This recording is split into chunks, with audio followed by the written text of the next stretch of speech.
नमस्कार दोस्तों, मैं हूँ रोहन यादव और आप देख रहे हैं visual art net JRF classes bye Rohan.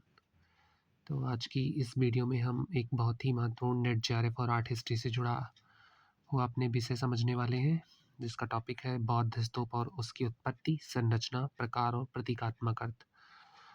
तो स्तूप न केवल बौद्ध धर्म का एक प्रमुख स्थापत्य रूप है, बल्कि यह प्राचीन भारतीय कला, धार्मिक आस्था और दृश्य संस्कृति को समझने की एक कुंजी भी है। तो इस वीडियो में हम जानेंगे कि स्तूप क्या है, इसकी शुरुआत कैसे हुई, इसके मुख्य स्थापत्य अंग कौन-कौन से हैं, तथा स्तूप कितने प्रकार के होते हैं और नेट जेआरएफ परीक्षा के लिए यह विषय इतना महत्वपूर्ण क्यों है। तो अगर आप नेट जेआरएफ या आर्ट हिस्ट्री की तैयारी कर रहे हैं तो यह वीडियो आपके लिए बेहद उपयोगी होने वाला है। तो चलिए बिना समय गंवाए शुरू करते हैं आज का विषय। तो स्तूप, उत्पत्ति, विकास और बौद्ध स्थापत्य में इसका महत्व। तो आप देख सकते हैं इस स्क्रीन पर एक स्तूप का इमेज लगा हुआ है, जो स्तूप के डिफरेंट पार्ट को प्रेजेंट करता है। ये ओवरऑल एक प्रॉपर स्तूप की संरचना होती है, जो इस इमेज में दिखाई गई है। तो स्तूप की उत्पत्ति की बात करें तो स्तूप की परंपरा बौद्ध काल से पहले की मानी जाती है। प्राचीन भारत में श्रमण परंपरा से जुड़े लोगों को बैठी हुई अवस्था में जिन मिट्टी के टीलों में दफनाया जाता था, उन्हें चैत्य कहा जाता था। बेसिकली जो बैठ के तपस्या करते थे बौद्ध मतावलंबी, वो उनको उन्हीं बैठे हुए स्वरूपों में मिट्टी से दफना दिया जाता था, जो बाद में चैत्य कहलाए। यही टीले आगे चलकर स्तूप के रूप में विकसित हुए। चैत्य कोई विशेष स्थापत्य शैली नहीं था, यह किसी पवित्र स्थान, मंदिर या प्राकृतिक स्थल के लिए प्रयोग होने वाला शब्द था, जो बाद में आप देख सकते हैं गुफा स्थापत्यों में भी देखने को मिलता है, चैत्य और विहार। तो बौद्ध ग्रंथों में स्तूप और चैत्य कई बार एक दूसरे के समान अर्थ में प्रयुक्त हुए हैं। महायान ग्रंथ महापरिनिर्वाण सूत्र में बुद्ध ने वैशाली क्षेत्र के विभिन्न चैत्यों की सुंदरता का वर्णन किया है। तो इसके द्वारा आप जान सकते हैं कि ये स्तूप जो थे वो बुद्ध के पहले से एग्जिस्ट करते थे, क्योंकि उसका वर्णन स्वयं बुद्ध ने महापरिनिर्वाण सूत्र में किया था। तो इस एवोल्यूशन वाले इमेज के थ्रू आप जान सकते हैं कि स्तूप कैसे डेवलप हुआ। तो इस इमेज के का जो पहला पॉइंट मौर्यन स्तूपा को आप देख सकते हैं, इसमें बेसिक सिंपल डोम गुंबद है। उसके बाद सेकंड देखेंगे आप तो इंडो ग्रीक स्टाइल में इस पे छत्रावलियाँ नहीं, एस टी लग गई ऊपर और सीढ़ियाँ बनाई गई। फिर इंडो ग्रीक में वो और डेवलप हुआ जो सेकेंड सेंचुरी बीसी के आसपास मिनांडर्स के शासनकाल में। फिर चौथे में आप देखेंगे कि उसमें प्रॉपर स्तूप का एक फॉर्मेशन डेवलप होता है, जिसमें इंडो-सीथियन स्टाइल या इंडो ग्रीकन स्टाइल में उस स्तूप को और डेकोरेट किया गया। उसमें रेलिंग्स भी बनाई गई और उसकी छत्रावली भी बनाई गई। फिर कुशाना पीरियड में स्तूप और भी डेवलप हुआ। फिर ऐसे आगे चल के ऐसे-ऐसे ये स्तूप डेवलप होता गया और जो हम कॉन्सेप्ट आज देखते हैं स्तूप का, वो एक सतत विकास को दिखाता है। तो स्तूप और महापाषाण परंपरा की बात करें तो पुरातात्विक प्रमाण बताते हैं कि स्तूपों का संबंध प्रागैतिहासिक महापाषाण समाधियों से है। ये समाधियाँ गोल या अर्धगोलाकार मिट्टी पत्थर के टीले की होती थी। इसमें दफन कक्ष यानी ब्यूरियल चैम्बर पाए जाते थे। इन्हें आदि स्तूप माना जाता है। तो इन ब्यूरियल चैम्बर्स में जो बुद्ध की अस्थियाँ या उनके शिष्यों की अस्थियाँ और उनके उपयोग में लाई गई वस्तुओं को दफनाया जाता था। इन्हें आदि स्तूप या प्रोटो स्तूप के नाम से जाना जाता है। भारत में कई प्रारंभिक बौद्ध स्तूप ऐसे स्थलों पर बने हैं जहाँ पहले से महापाषाण समाधियाँ मौजूद थीं। तो नेक्स्ट इमेज आप देख रहे हैं जिसमें सांची के स्तूपा को दिखाया गया है और उसके सामने अशोकन पिलर को दिखाया गया है। तो मौर्यों के शासनकाल में लगभग 260 ईसा पूर्व में अशोक स्तंभ सहित महान स्तूप का अनुमानित पुनर्निर्माण का एक ही डायग्राम या चित्र है, जो सांची का महान स्तूप मौर्यकालीन संरचना में बना है। सिंधु घाटी सभ्यता और स्तूप की बात करें तो सिंधु घाटी यानी धौलावीरा सिंधु घाटी सभ्यता में मिले अर्धगोलाकार ईंटों के टीले स्तूप के प्रारंभिक रूप जैसे लगते हैं। भीतर गहरे दफन कक्ष, बाहर गोलाकार ईंटों की संरचना, ऊपर गुंबद जैसा आकार, प्लास्टर किए हुए बाहरी भाग। ये संरचनाएं बाद के बौद्ध स्तूपों के स्थापत्य का आधार बनी होंगी। इसके अलावा मोहनजोदड़ो की ग्रेट बाथ के सामने कुचाना टाइम पीरियड का एक स्तूपा पाया गया है। ये जो नेक्स्ट इमेज है FC मैसी द्वारा सन 1851 में खींची गई सांची के स्तूपों की सामान्य तस्वीरें हैं, जो पहाड़ी की चोटी पर स्थित विशाल स्तूप और उससे आगे स्थित स्तूप संख्या 2 का चित्रण है। बुद्ध के अवशेष और प्रारंभिक स्तूप की बात करें तो 5वीं शताब्दी ईसा पूर्व में बुद्ध के परिनिर्वाण के बाद उनके अवशेषों का दाह संस्कार किया गया। राख को 8 स्तूपों में विभाजित कर रखा गया और 2 अन्य स्तूपों में कलश और अंगारे रखे गए। मुख्य स्थल जिसका राजगृह वैशाली, कपिलवस्तु, कुशीनगर, पावापुरी आदि था। इन 8 जगहों में बुद्ध के स्तूपों को प्रिजर्व किया गया। वैशाली का अवशेष स्तूप पुरातात्विक रूप से सबसे प्राचीन स्तूप माना जाता है। बौद्ध परंपरा के अनुसार बुद्ध ने स्वयं स्तूप का मूल स्वरूप समझाया, जिसमें नीचे वस्त्र उल्टा, ऊपर उल्टा भिक्षा पात्र या सबसे ऊपर छड़ी यष्टि के रूप में एक स्तूप की मान्यता दी उन्होंने। ये जो इमेज दिख रही है ये महान सांची स्तूप संख्या 1 है, जिसको मुख्य रूप से मौर्य टाइम पीरियड में बनाया गया था, परंतु इसमें बाद में शुंग और सातवाहनों ने रेलिंग्स बनवाई और इसका डेकोरेशन करवाया। तो वैशाली का अवशेष स्तूप लिच्छवी राजा बुद्ध के अवशेषों को रखने के लिए ईंट और मिट्टी से निर्मित एक स्तूप है। इसका निर्माण लगभग 5वीं शताब्दी ईसा पूर्व का माना जाता है और इसे पुरातात्विक दृष्टि से ज्ञात सबसे प्राचीन स्तूप माना जाता है। 2010 से इस स्तूप को यूनेस्को विश्व धरोहर स्थलों की सूची में भारत के रेशम मार्ग स्थलों की श्रेणी में एक संभावित स्थल माना जाता रहा है। मूल संरचना का आधार 26 फीट व्यास का था। स्तूप का विस्तार 3 चरणों में हुआ।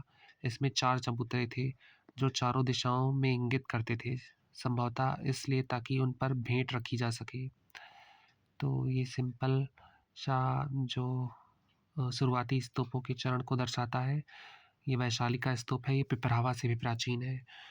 भारत के वैशाली या वैशाली में स्थित अवशेष स्तूप यहाँ ईसा पूर्व 483 में वैशाली के लिच्छवियों द्वारा बुद्ध के अवशेषों को दफनाया गया था। वर्तमान में अवशेष पटना संग्रहालय में रखे गए हैं। स्तूप की पूजा और रेलिंग की बात करें तो स्तूप के चारों ओर पत्थरों की रेलिंग बनाई जाती थी, जो संभवतः बाद के कालों से शुरू हुई। मौर्य काल के बाद से शुंगों और सातवाहनों ने स्तूपों के चारों तरफ रेलिंग बनवाई, खंभे, क्रॉस बार, ऊपर कॉपिंग स्टोन लगवाए। बुद्ध ने स्तूप पूजा के लिए पुष्प, सुगंध और रंग अर्पित करने की बात कही। इसी कारण आगे चलकर स्तूपों पर पुष्पमालाओं की मूर्तियां बनाई जाने लगीं। तो ये भरौत स्तूपा का एक डायग्राम है। भरौत स्तूपा आज अपने प्रॉपर स्वरूप में एग्जिस्ट नहीं करता है, पर इसका ये डायग्राम इमेज जो दिखाता है कि भरौत स्तूप कैसे था, दिखने में कैसे था। नेक्स्ट इमेज आप प्रॉपर स्तूपा के प्लान को देख सकते हो एक प्रदक्षिणा पथ के साथ।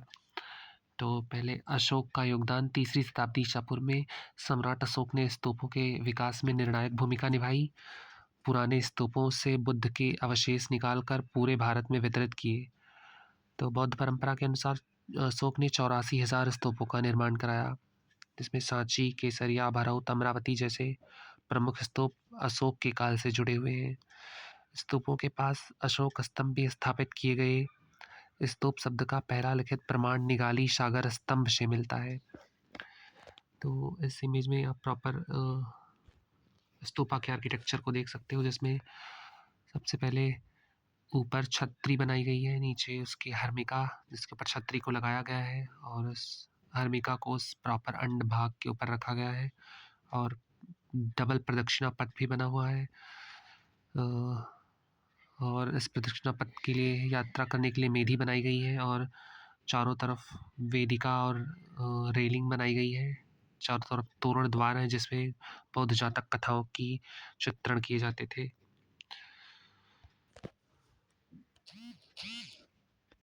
तो फर्स्ट इमेज प्रॉपर सांची के स्तूपों के पार्ट को दर्शाता है, जिसमें सेमी सर्कुलर माउंड यानी अंडा बनाया गया है। उसके बाद उसके ऊपर यष्टि यानी सेंट्रल पिलर और छत्रावली यानी ट्रिपल अम्ब्रेला स्ट्रक्चर बनाया गया है और उसको हर्मिका पे स्थापित किया गया है। और परिक्रमा करने के लिए प्रदक्षिणा पथ यानी सर्कुम्लेटरी पथ बनाए गए हैं और 4 तोरण द्वारों को दर्शाया गया है। नेक्स्ट इमेज जो पर्सी ब्राउन की बुक से, इंडियन आर्किटेक्चर बुक से लिया गया है, इसे प्रॉपर दिखाया गया है कैसे प्रॉपर स्तूपा के सामने अशोक स्तंभ को लगाया जाता था और उसका प्लान दिखाया गया है। सजावटी स्तूपों का विकास 125 ईसा पूर्व के बाद शुरू हुआ। शुरुआत में स्तूप साधारण थे लेकिन धीरे धीरे उनकी मूर्तिकला जुड़ती गई। सांची स्तूप संख्या 2 प्रारंभिक सजावट दर्शाती है। भरहुत कथा, दृश्य और प्रतीकात्मक मूर्तियां दर्शाती हैं। बोधगया और मथुरा जीवन प्रसंग। सांची के तोरण 1ली शताब्दी ईसा पूर्व ईस्वी के हैं। अमरावती पूर्ण विकसित मूर्तिकला जो 1ली से 2री शताब्दी ईस्वी की है। उत्तर पश्चिम भारत गांधार क्षेत्रों में वुटकरा स्तूप, लोरियाई, तंगाई स्तूप, जहाँ स्तूपों पर यूनानी या हेलेनिस्टिक प्रभाव दिखाई पड़ता है। तो इस तरीके से स्तूपों की सजावट का कार्य शुरू हुआ। ये ग्राउंड प्लान जो सांची के पर्वतों के स्मारकों की योजना को दर्शाता है, जिसमें 1 से 50 तक क्रम संख्या में जो भी आर्किटेक्चर वहाँ पर बने हैं उस पहाड़ी पर, उसको दर्शाया गया है। तो सबसे बड़ा जो पॉइंट 1 है वो सांची का पहला स्तूपा है। बाकी जो अदर स्तूपा और आर्किटेक्चर बने हैं उसकी नंबरिंग भी की गई है। स्तूपों के निर्माण के क्रम की बात करें तो सबसे पहले मेधी आता है, यानी यह स्तूप का गोलाकार आधार या ऊंचा चबूतरा होता है जिसके चारों तरफ प्रदक्षिणा की जाती है। फिर उसके ऊपर अंडभाग स्थापित किया जाता है। मेधी के ऊपर स्थित अर्धगोलाकार गुंबद होता है ये, जिसमें पवित्र अवशेष सुरक्षित रखे जाते हैं। यही स्तूप का मुख्य भाग होता है। उसके ऊपर हर्मिका स्थापित की जाती है। हर्मिका अंडभाग के शीर्ष पर स्थित छोटा चौकोर घेरा जो देवताओं का पवित्र क्षेत्र माना जाता है। उसके ऊपर यष्टि यानी हर्मिका के मध्य से ऊपर की ओर उठता हुआ ऊर्ध्वदंड या स्तंभ लगा होता है, जिसके ऊपर छत्रावलियों या छोटे छोटे क्रम में छाते लगे होते हैं जो आध्यात्मिक महत्ता के प्रतीक होते हैं। पूरे स्तूप के चारों तरफ रेलिंग यानी वेदिका बनाई जाती है। स्तूप के चारों तरफ बनी पत्थर की बाड़ जो पवित्र क्षेत्र को सामान्य स्थान से अलग करती है, रेलिंग कहलाती है। तोरण द्वार यानी प्रवेश द्वार, वेदिका में बने अलंकृत प्रवेश द्वार जो स्तूप परिसर में प्रवेश का मार्ग प्रदान करते हैं, तोरण द्वार कहलाते हैं, जिसमें बौद्ध जातक कथाओं का चित्रांकन किया गया। तो ये स्तूप निर्माण का क्रम था, यानी पहला मेधी, दूसरा अंडभाग, तीसरा हर्मिका, चौथा यष्टि, पांचवा छत्रावली, छठा रेलिंग, सातवां तोरण द्वार। स्तूपों का वर्गीकरण करें तो स्तूपों को 4 भागों में बांटा गया है। सबसे पहले शारीरिक स्तूप, यानी इसमें बुद्ध या उनके प्रमुख शिष्यों के शरीर के अवशेषों जैसे अस्थियां, दांत या बाल रखे जाते थे, उदाहरण जिसका है सांची स्तूप। नंबर 2 पारिभौगिक स्तूप, इसमें बुद्ध या उनके शिष्यों द्वारा उपयोग की गई वस्तुएं जैसे भिक्षा पात्र, वस्त्र या पादुका रखी जाती है, उदाहरण शोपारा स्तूप। तो इसमें बुद्ध द्वारा उपयोग में लाई गई वस्तुओं को जो स्तूप जो उन पर बने हैं उनको पारिभौगिक स्तूप कहा गया। उद्देशिका यानी ये बुद्ध के जीवन की महत्वपूर्ण घटनाओं जैसे जन्म और उनके ज्ञान स्थल और उनके उपदेश के प्रथम स्थल और निर्वाण की स्मृति में बनाए गए स्तूप इस स्तूप के अंतर्गत आते हैं, जैसे बोधगया और सारनाथ। संकल्पित या इसे मनौती स्तूप भी कहते हैं। ये छोटे आकार के स्तूप होते हैं। इन्हें श्रद्धालु मनोकामना पूर्ण या पुण्य के लिए बनाते हैं। ये बड़े स्तूपों के छोटे प्रतिरूप होते हैं। तो ये 4 स्तूपों का वर्गीकरण कई बार नेट जेआरएफ और टीजीटी पीजीटी इस तरीके के एग्जाम में पूछा जाता है। रूप और कार्यों के आधार पर भी इसे वर्गीकरण किया गया है, यानी अवशेष स्तूप जिनमें बुद्ध के अवशेषों या अस्थियां दफनाई जाती थी। वस्तु और स्तूप इनमें यानी इसे पारिभौगिक कहते हैं, इसमें भिक्षा पात्र या उनके द्वारा उपयोग में लाई गई वस्तुओं को दफनाया गया। स्मारक स्तूप, बुद्ध या उनके शिष्यों के जीवन की घटनाओं की याद में निर्मित किए गए स्तूप स्मारक स्तूप कहलाए। प्रतीकात्मक स्तूप यानी बौद्ध धर्मशास्त्र के पहलुओं का प्रतीक है, उदाहरण के लिए बोरोबुदुर को महायान बोधिसत्व के चरित्र में तीनों लोकों, धातु और आध्यात्मिक चरणों भूमि का प्रतीक माना जाता है।